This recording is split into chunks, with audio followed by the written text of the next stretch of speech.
BPA news, देश का सच। आज IIT निकट देवी सहाय नगर में भगवान बुद्ध की 2569वीं त्रिविधि बुद्ध पूर्णिमा समारोह एवं गोष्ठी का आयोजन किया गया, जिसकी अध्यक्षता द बुद्धिस्ट सोसाइटी इंडिया के ट्रस्टी मेंबर बौद्धाचार्य रमेश चंद्र गौतम द्वारा की गई। इस अवसर पर बौद्धाचार्य रमेश चंद्र गौतम ने भगवान बुद्ध के जीवन पर प्रकाश डालते हुए आम जन मानस से आग्रह किया कि सभी जाति धर्म के लोग भगवान बुद्ध के बताए रास्ते पर चले, जिसमें सभी का कल्याण है। उन्होंने संपूर्ण विश्व से भी यह आग्रह किया भगवान बुद्ध के वचनों को ध्यान में रखते हुए विश्व में शांति की स्थापना करें। इस अवसर पर सैकड़ों की संख्या में श्रद्धालुओं ने भगवान बुद्ध की प्रतिमा पर माल्यार्पण व पुष्पांजलि की गोष्ठी के उपरांत खीर वितरण का आयोजन किया, जिसमें सैकड़ों की संख्या में लोगों ने प्रसाद ग्रहण किया। आइए देखिए खास रिपोर्ट कानपुर से। सदस्य BSI। आज यहाँ क्या कार्यक्रम है? आज यहाँ पर तथागत बुद्ध की जयंती का आयोजन किया गया है। तो इस परिप्रेक्ष्य में पूरे विश्व में आज तथागत बुद्ध की जयंती मनाई जा रही है और इनको कहा भी जाता है ये विश्व गुरु है। विश्व गुरु के तरीके से इन्होंने संसार को बहुत सारी बातें बताई हैं।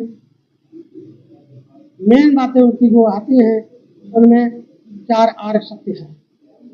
उन 4 आर्य सत्यों में दुख का कारण, दुख निवारण और दुख निवारण का पथ।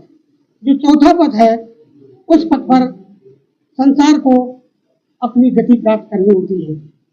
उस गति में हम प्राप्त करने के लिए क्या करें, इस मानव जाति के शरीर का उस पर ध्यान दिया गया है। इस शरीर में लगभग कहा गया है कि एक पल में खट श्वासा हमें परख करे वो संत कहा। कोट 93 लग पीसा आगे शेष सहज विसा।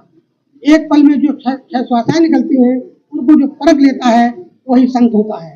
दूसरे शब्दों में हम कह सकते हैं साधन अंत। साह का मतलब होता है सज्जनता, आ माने अंत।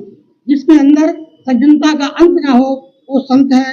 और इन शब्दों को पालने के लिए, इन शब्दों पर चलने के लिए, इन शब्दों की रखवाली के लिए तथागत बुद्ध ने अपने 4 आर्य सत्यों के द्वारा हमें ये बता दिया है कि ये शरीर जो है गतमान है और नाशवान है।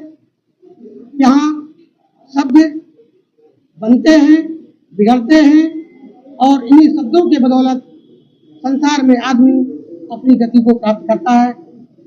और अंत में मैं सभी जो है पत्रकार बंधुओं को बहुत बहुत साधुवाद देता हूँ। धन्यवाद।